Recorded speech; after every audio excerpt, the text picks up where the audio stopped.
Hi FlossTube, and welcome back to Fairy Tales and French Knots. I'm Erin, and this is my channel about cross stitch, where I talk long enough to make my family wonder what I'm up to, but short enough that you can probably watch this on your lunch break.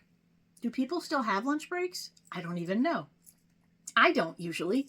I am a college librarian, and classes started last week, which does explain part of where I've been for so long. It's like I go to work, I come home, I stare blankly at things, I go to sleep, I get up and do it again.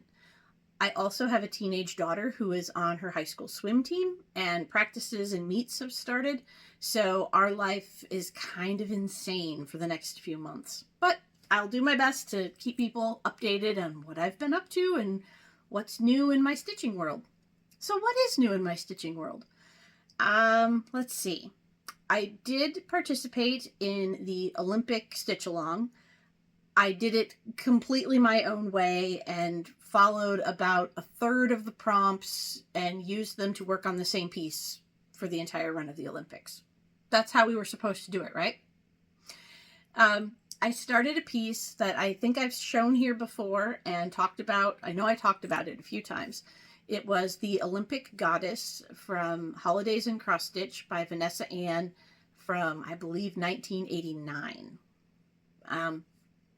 I started it with Shelly over at, I'll link her video below. I can't remember the name of her video. Apologies. It is early Sunday morning for me. I don't typically record in the mornings, and I've had about a third of a cup of coffee, but my family is out of the house right now, so I had a couple minutes through this together. Just bear with me and enjoy the crazy, okay? So, Olympic Goddess. Got her finished. Here she is. She was stitched on 40 count Grace Note Fabrics Evan. The fabric is actually a verdal. It is not a linen. I absolutely love verdal. It has a beautiful feel. It's very even and easy to stitch on. So if you're ever thinking of trying a 40 count and you haven't, I highly recommend verdal. That's Verdal is the name of the fabric. That is not a brand. That is like, Lugano, Jobalon. This is Verdal is a 40 count. If you've not tried 40 count before, try an undyed Verdal, because it does get a little bit slipperier and a little bit tighter weave when it's dyed. So this is, anyway, tangent. Here's my piece. Here she is. The design itself, as charted, has a bunch of little people over here. Yes, on this side, kind of like backstitched athletes and a quote about excellence. I did not love the little backstitched people, so instead I cut off these waves, which also extend all the way across, and added the Olympic rings up here at the top. There she is, all finished. Finished this as a flat fold, and the inside is this kind of sky blue color. The back is a black with blue and white stars, and then I added some bling with just some random beads and little star buttons. There's 2 dark blue stars and 1 white one, and I thought I was trying to make it look kind of like fireworks. And then there's a twisted cording just to hide all the joining. So there it is, all finished. The other piece I did start as part of the Olympic stitch along was for the prompt that was stitch something with more than 2 people or more than 1 person. I took that to mean the design should have more than 1 person in it, not more than 1 person should have stitched on the piece. And it was interesting on Instagram watching people, how they interpreted all these prompts. But the piece that I started and have been working on kind of off and on in the evenings, it's on a 28 count, so I can work on it later at night. I started We Are Fine by Mama Witch Cross Stitch. Here it is. It is the American Gothic couple as pumpkin heads surrounded by little ghosts.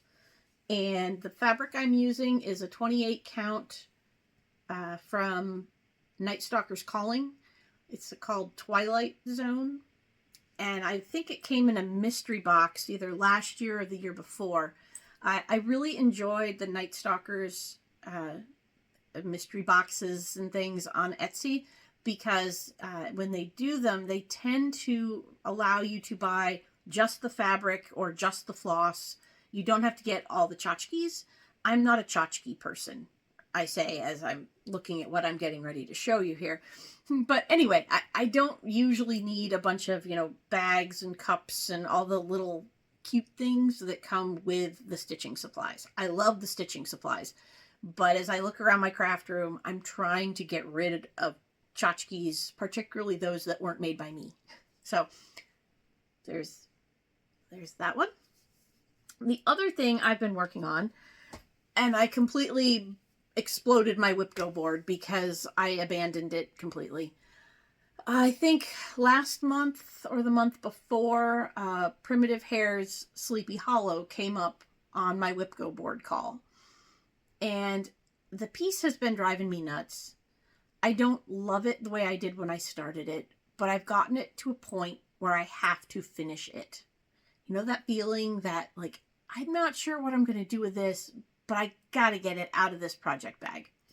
And I could throw it away, but I don't hate it. So I'm not going to do that.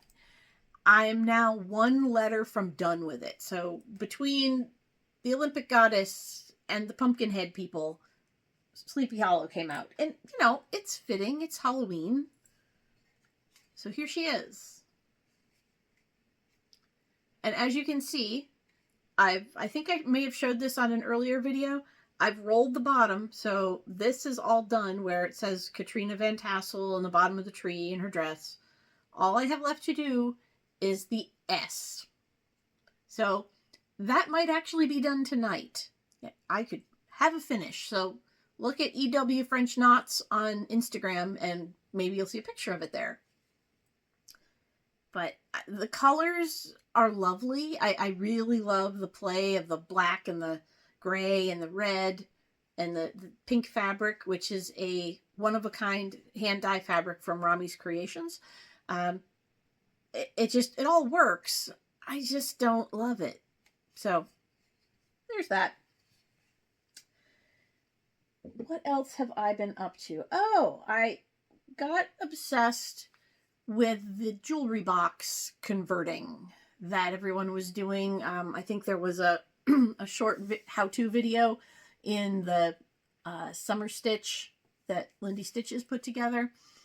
I've always done this. I do everything my own way. I'm not stepping on any toes or claiming I've got, the corner on any market for this stuff. But I bought a bunch of the little square ones. I can't show you what I did because they are my table gifts for StitchCon next year. I planned way ahead, people. Come on. But after I'd finished all those, I disassembled parts of them and did some customization to the inside of the boxes. I had some leftover pieces. So, in my own supply of stitching doodads, I had this. And this was a box that I bought from, I want to say Nordic Needle, about a decade or more ago when these were all the rage the first time around. So I bought this one, and it has a little clasp. And inside, it already has 2 pockets in the top, and it had just a bed for putting things in. And it had been bothering me because in there, I've always kept these scissors. And this was if anyone's curious, this little pocket was a kit from one of the British cross stitch magazines. And I put my own fabric on the back to finish it. The scissors came from Celebration of Needlework, one of the vendors who was there a long time ago. But they sat in this little box and they slid all over. So that always bothered me. And what I did, take out all my doodads, I did this to the inside of my box. So this box had nothing here. It was just a big open square. And I built this out of the dividers from smaller boxes that I took apart. So I I made the lining for the one side, and then I glued this together, a couple pieces of smaller dividers, put this in, and so this, all of the padded pieces are individual pieces that fit inside the frame. Does that make sense? It's Sunday morning. I don't know what I'm saying. And then the top, this was already here. I just glued this ribbon to it. And then this is just a button that I thought was pretty.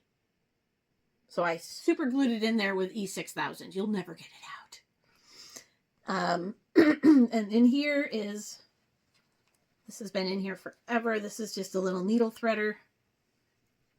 He's super cute. But put everything back together. When it's all assembled, these scissors now fit right in there, and they don't slide all over when I move the box. And then in the top, I had my thread chicken ort box, my thread wax, and a little highlighter. Everything fits in there. Ta-da! So that was one of my messes that I had to make and clean up, because I had bits of fabric and little bits of board, and I used to be a dollhouse miniature builder, so I have a little tiny miter box and saw, which I was using to trim up those divider boards. I think they're wood. I don't know. But yes, so you can modify anything into a storage container, and you can relatively easily customize the inside if you have the right parts. So like I said, I had the dividers that I removed from another box. You could probably do the same thing with some, corrugated cardboard, wrap it in batting and put some fabric around it and make dividers for a box. So if you're feeling like your box is too open and needs some dividing for specific things, you can do it yourself. The other thing I've been making, which is not stitch related, but I want to show these off because I'm so proud. I went to a local bookstore with a friend, and they were selling book sleeves. And really all they are two pieces of fabric, a lining fabric and an outer fabric, some quilt batting, a button, and actually a hair tie. And I started making them. I bought one because I didn't want to be one of those people who said, I can make one of those, and not support another crafter. So I bought one, and I brought it home, and I looked it over, and then I Googled, how to make a book sleeve. And wouldn't you know, there's like at least 3 or 4 free instruction pages that pop up first. So again, this isn't some kind of custom pattern that I've, stolen from anyone, but I made a whole bunch of them for no reason other than to use up extra fabric in my stash. So if you need a book sleeve, and you see me wandering around an event someday, ask me. I'll probably give you one. I made this one, which is rainbow fabric with actually that same fabric that's the backing of the Olympic goddess. There's the lining. So I did make some improvements on the one that I bought. The one that I bought did not have the top stitching around the edge, and it's been bothering me ever since I bought it because then the lining starts to slip up over the top of the bag. So these actually will hold a trade paperback. So we've got the rainbow one. We've got this one, which has all kinds of funky ladies on it. And the lining is cats. So I was kind of making a snarky book sleeve for childless cat ladies. And that's as political as I'm going to get today. And then this one, which came out kind of weird because this was some fabric my mother found for me at a thrift store. And when I ironed it, I swear it shrank. And I think it's some kind of weird polyester blend. But I kind of went for the cowgirl look. And the inside is fabric that looks like rope. So yes, book sleeves. Read a book. So I made those. I've been working on, in addition to my table gifts for StitchCon, I've been working on some more of my super secret magic needle minders.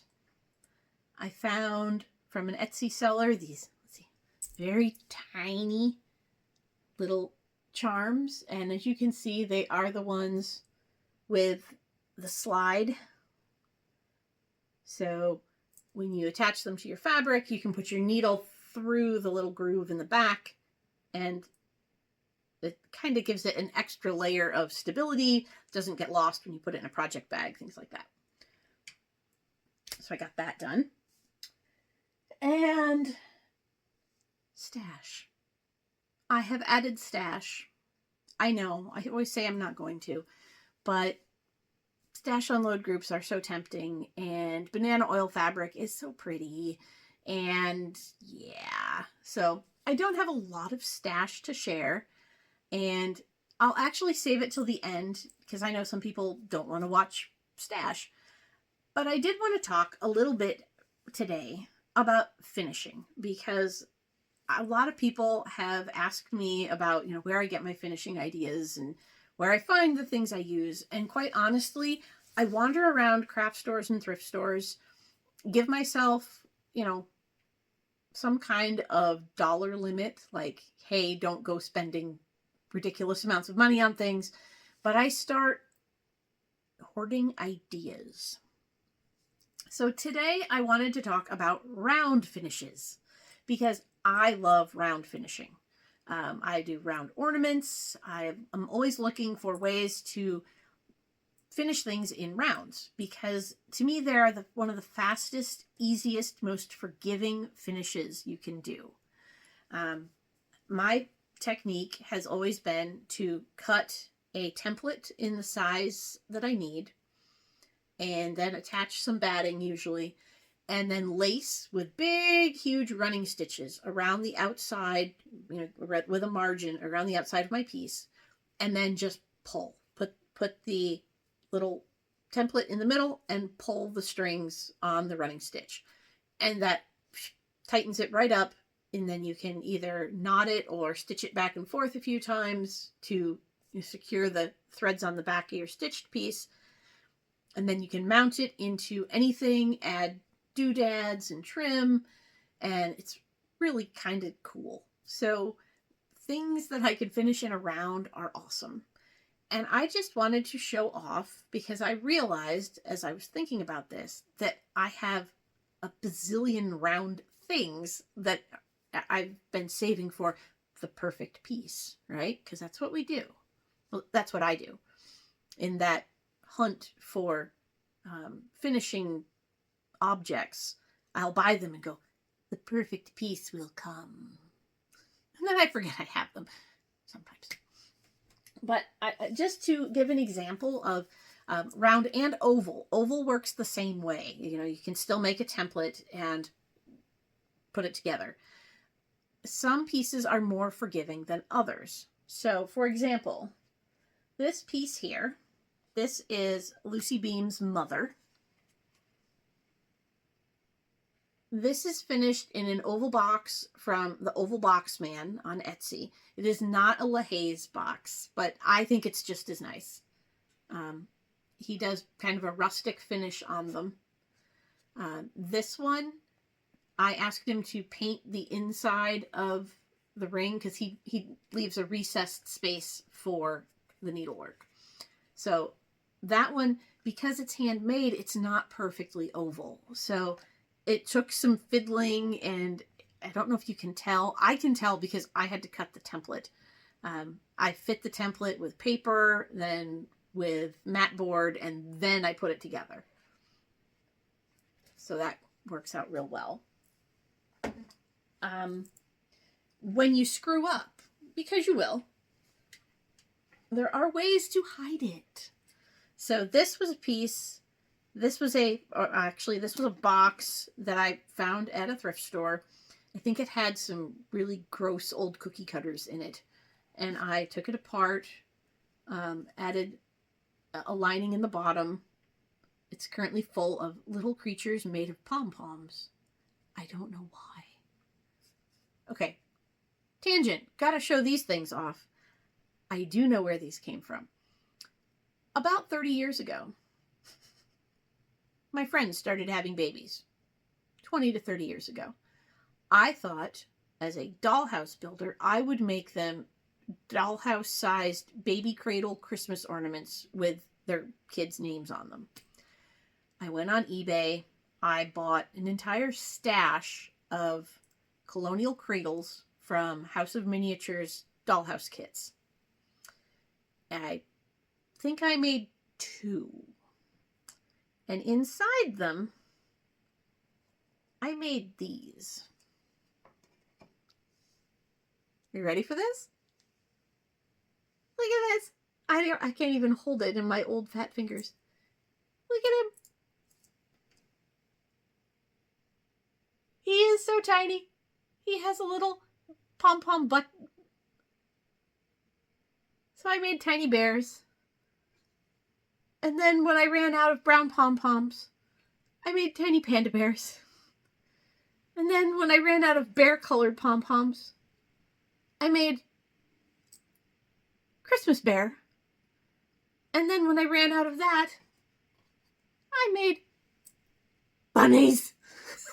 Look at this. Oh my gosh. So yeah, I guess I just found where those went to. And all I really wanted to show you was the inside of a box. Inside? Right. My descendants are going to have so much fun someday. Why did Grandma have all this? What are these for? Oh God. I can hardly wait to come back and haunt them while they're going through all this stuff. So the top of this box, which is what I initially wanted to show, was a little pattern from, I believe this was from Sampler and Antique Needlework, and it was supposed to be stitched on perforated paper. I stitched it on 28 count, and what you might not be able to tell from the assembly, maybe you can if you have a really good eye, is that my oval was not the right size, and it was not the same proportions as the lid. And again, this comes from, I probably traced the bottom to make my template. I couldn't get it right. It fit my stitched piece right. And I compensated with both twisted cording and beads by setting them both just a little bit off. As you can see, the beads don't come to the edges on the long edge, but they do on the short ones. So there's lots of fun ways to hide errors and make them look very, very intentional. And I find that's a lot easier to do with rounds than with squares. I don't know why. So, in terms of what I have and what you might find to make rounds with, let's start with the fast to find, very little cost, these suckers. And I'm in no way endorsing any store, so I'm going to put my hand over where it came from, the brand name. They're coasters. You get a pack of 4 for like, I want to say less than $5. They're cheap plywood. You can do your finishing in the edge here, so you don't have to worry about trim if you don't want to. You could paint these, you could stain them, you could put a hanger on the back and make them into an ornament hanger. You could put them in the center of a wreath. There's all kinds of things you can do with these. And this dimension, so they have they're a little less than 4 inches. So a lot of the smaller ornament dimensions in like the Just Cross Stitch Christmas ornament issue will fit into this depending on the count of fabric you use. So quick, easy, pretty easy to find at this point in the season. They usually have like either hexagons or octagons too. So if you want to get a little bit more creative, or challenge yourself a little more with some angles, you can do that. So there's those. The rest of these things were all thrift store finds. So I have no clue if anybody will ever find them again. But candle stand. I love this. I want something nautical in it. It's this teal green and brown. Yeah. This strange little plate. I love the edge. It's got a recessed center. I thought it was wood when I bought it, and I grabbed it because it was 29 cents. It is not, because when you look at the back, it's got the melamine plastic.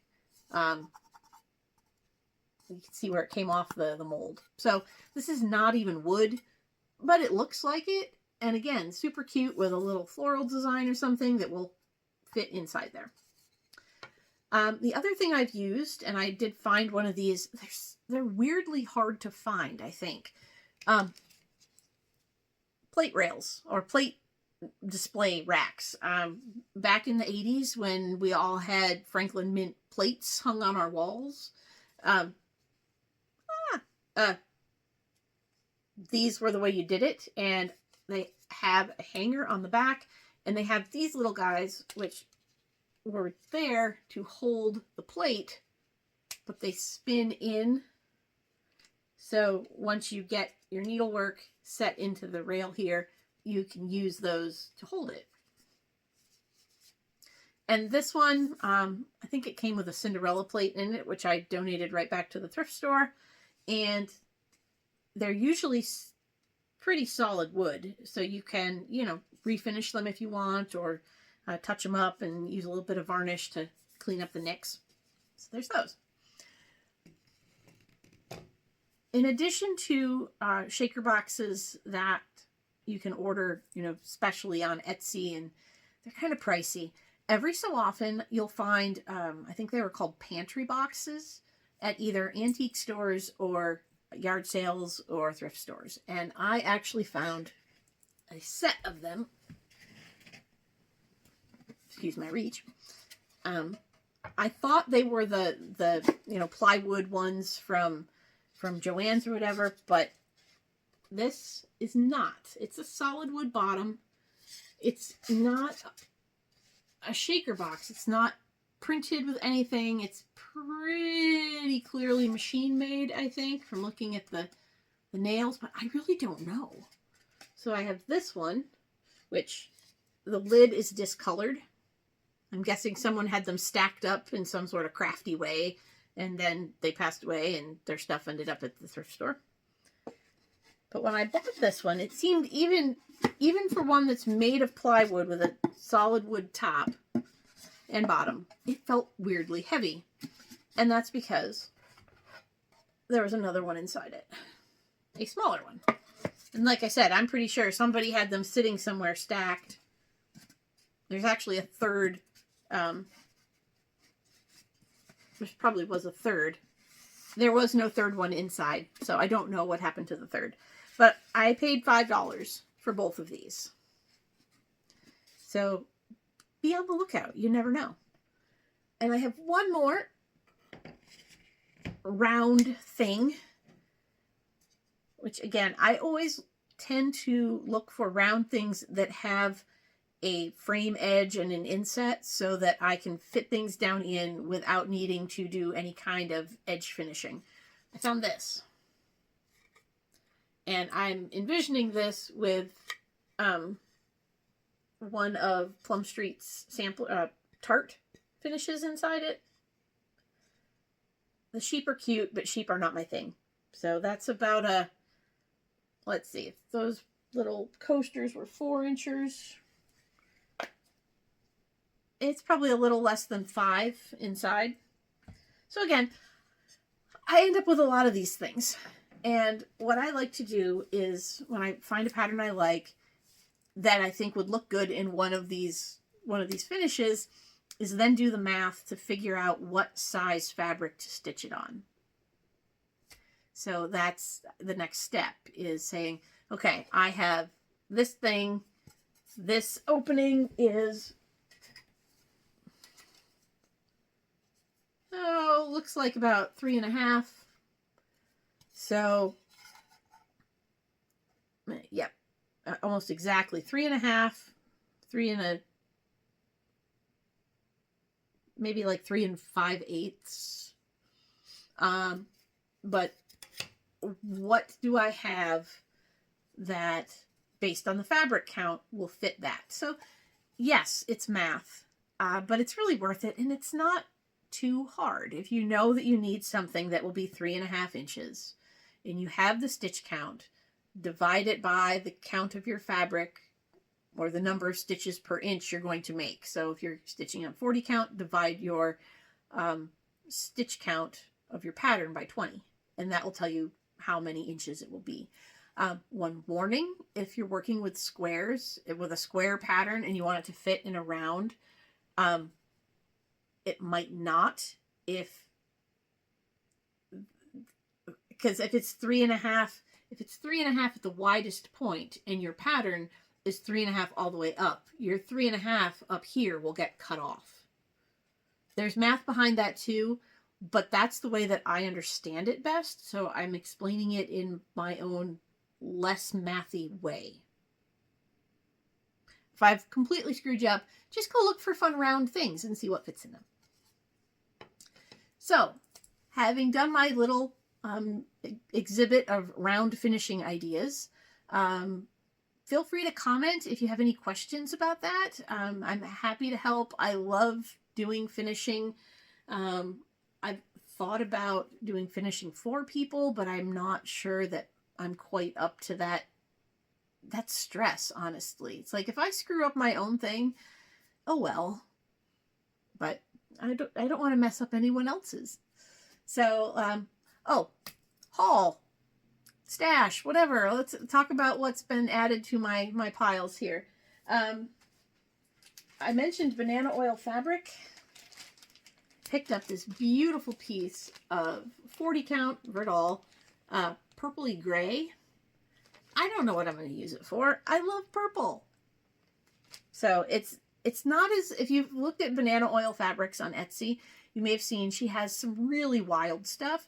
This is not one of those. This is pretty muted. It would actually look really good with like a variegated black, black and gray kind of sampler on it or something, maybe. Yeah, I could see something Halloween-y happening on this, but it is 17 by 26, so you could see a whole lot of things happening on this. The other thing I picked up from Stash Unload, somebody was unloading some of their frogworts. Excuse me. Some of their frogwort stuff from Black Needle Society.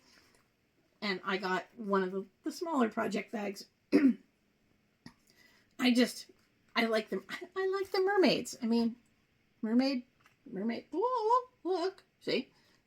So, grabbed this for, I think it was $10. I can't commit to frogworts or any of those subscription boxes that are really expensive. So when I see the little bits of it pop up that I like, I'll grab them. And finally, this was totally impulsive, and now that I have it, I don't know that I'll do it.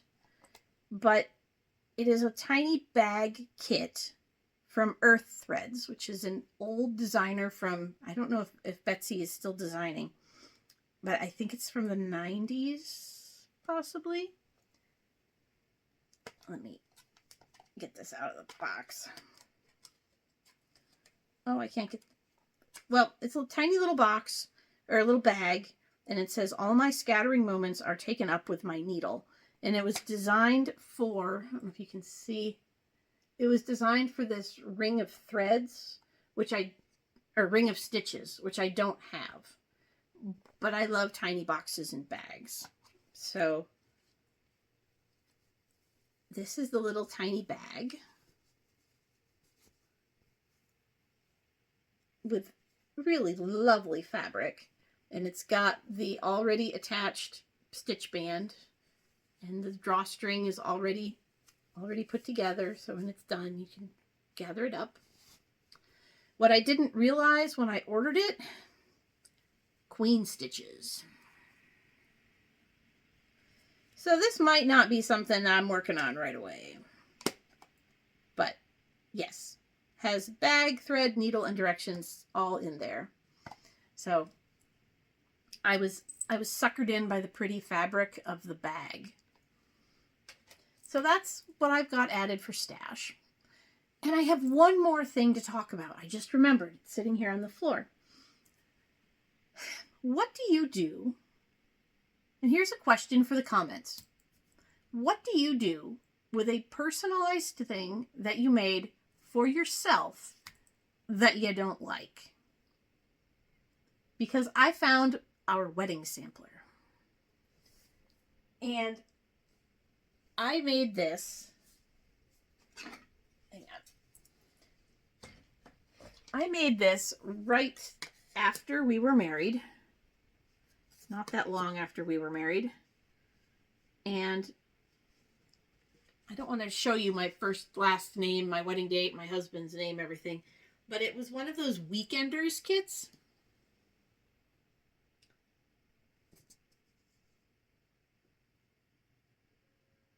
It's got hearts and gold krennic, and it's stitched on Ada, and it's not my style anymore. And it's been in my basement for a decade.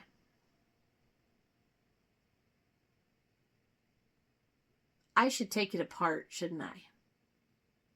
Should take it apart, dispose of maybe all of it, right?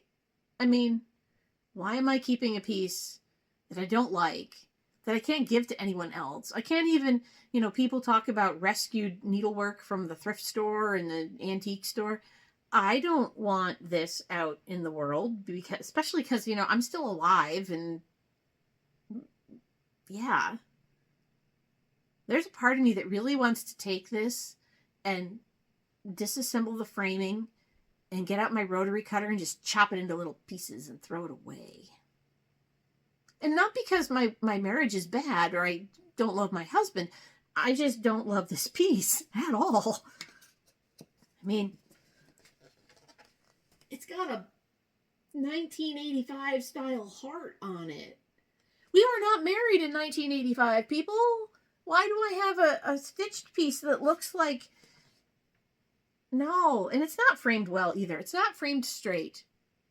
Okay, thank you for your assistance in helping me decide to destroy this piece of needlework.